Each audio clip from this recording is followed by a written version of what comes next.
In the quiet town of Ashtonville, a shocking scandal unfolded, a case that would uncover more than just financial corruption. Emma Carlton, once a respected government official, stands accused of embezzling a staggering $8 million from the town's funds. But as investigators soon discovered, the crime was only the beginning. As the investigation progressed, authorities would learn of a web of manipulation, deceit, and betrayal, where power wasn't just used to steal money, but to control people. This is the story of a woman who used her position, her charm, and a dark secret to manipulate both the system and the people around her, leading to one of the most bizarre and scandalous criminal cases the town had ever seen. Emma Carlton was no stranger to power. Born and raised in Ashtonville, she quickly made a name for herself as a capable and ambitious woman. She was a self-made success, rising through the ranks of local government with a reputation for being hardworking, intelligent, and, above all, trustworthy. By the time she was 32, Emma had earned the coveted position of Chief Financial Officer for the town,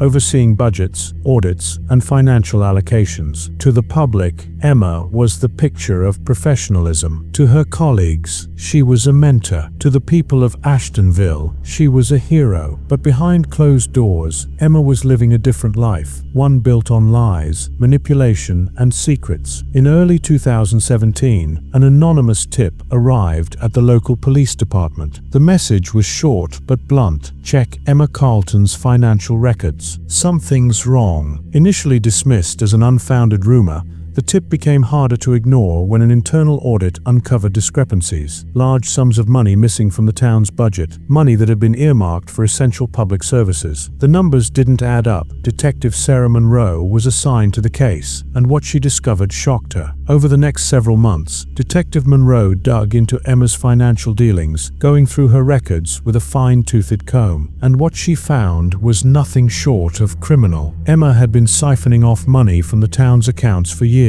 systematically embezzling a total of $8 million.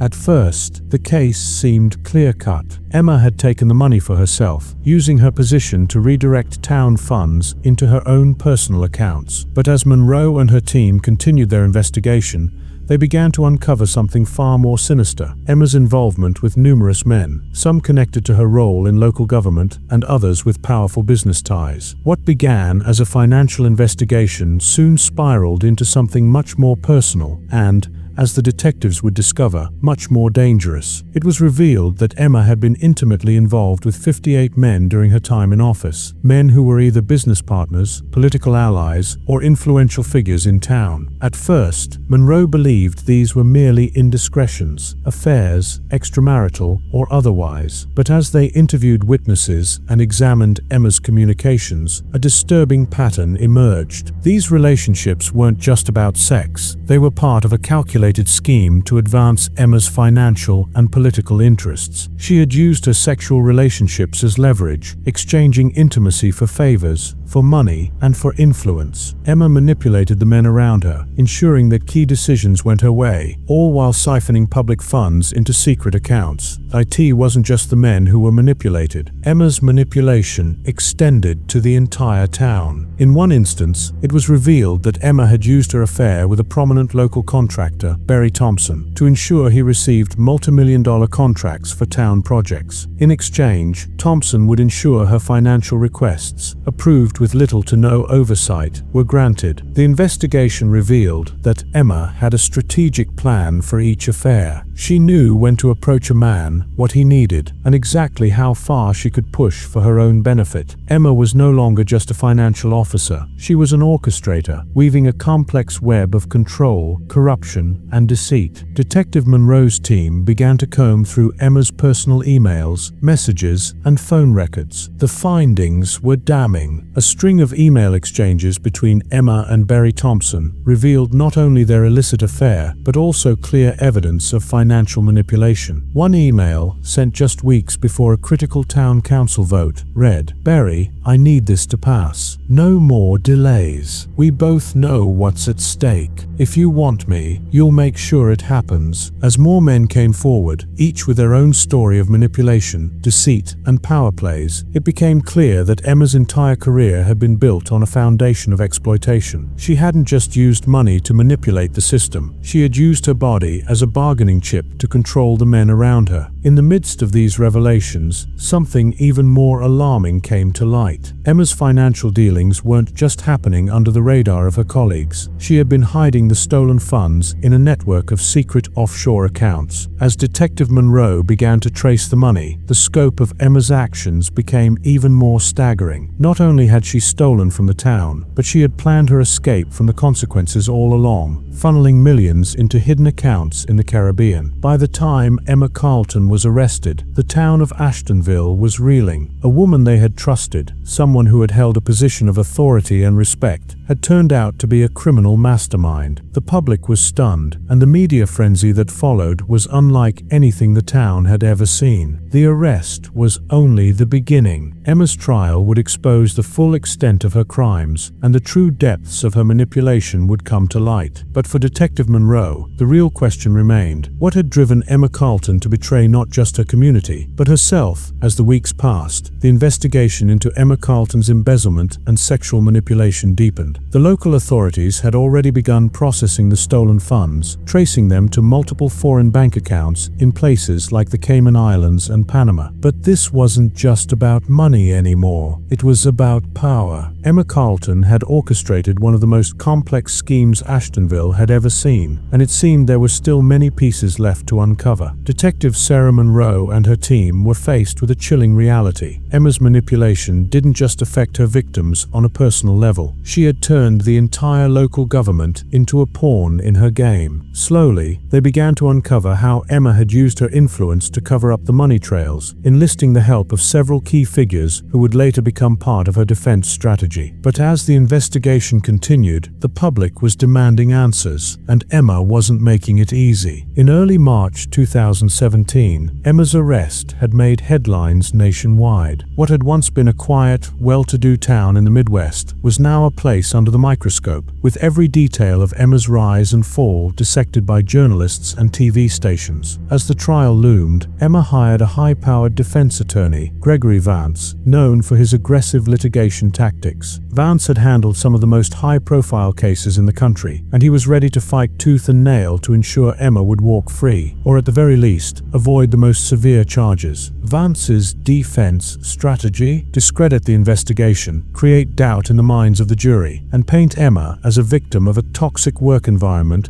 and emotional manipulation by her colleagues. The defense attorney began by attacking the credibility of Detective Monroe's team. He questioned the legitimacy of the evidence, insinuating that the investigators had overlooked key details and made assumptions based on circumstantial evidence. Vance also attempted to downplay Emma's role in the affair with the influential businessmen, arguing that her relationships were private matters and should not be viewed as part of her criminal activities. But the prosecution, led by District Attorney Rachel Simons, wasn't about to let Emma off that easily. Simons knew that Emma's true crime wasn't just embezzling money. It was the way she had used her relationships and power to exploit and manipulate the very people who trusted her. The prosecution's case was centered on one irrefutable fact: Emma had used sex and power to gain influence and financial advantages at the expense of everyone else. As the trial began, the prosecution laid out their case in meticulous detail. They presented evidence showing that Emma had embezzled millions of dollars from town funds, money that had been earmarked for local schools, roads, and essential public services. What had started as a quiet, low-level investigation quickly turned into something far more complex when it became clear that Emma had used her affair with Barry Thompson, the contractor, to ensure she was able to funnel large sums into her own personal accounts. Emails between Emma and Thompson were read aloud in court. In one particularly damning message, sent just days before the money was transferred into an offshore account, Emma wrote, "You know what's at stake here, Barry. If I'm going down, I'm taking you with me. We both have too much to lose for this not to go through." The courtroom was silent as the message hit the airwaves. Thompson's involvement was clear, but there was more. So much more. As the trial unfolded, more victims came forward. Each man that Emma had manipulated seemed to have their own story, a story of how they had been used, deceived, and left with nothing but regret. Several of them testified, describing their interactions with Emma, some revealing the sordid nature of their affairs, while others described how Emma had used their vulnerabilities to control them. One man, a local banker named Alan Brooks, spoke about how Emma had used her power over him to gain access to his personal financial accounts,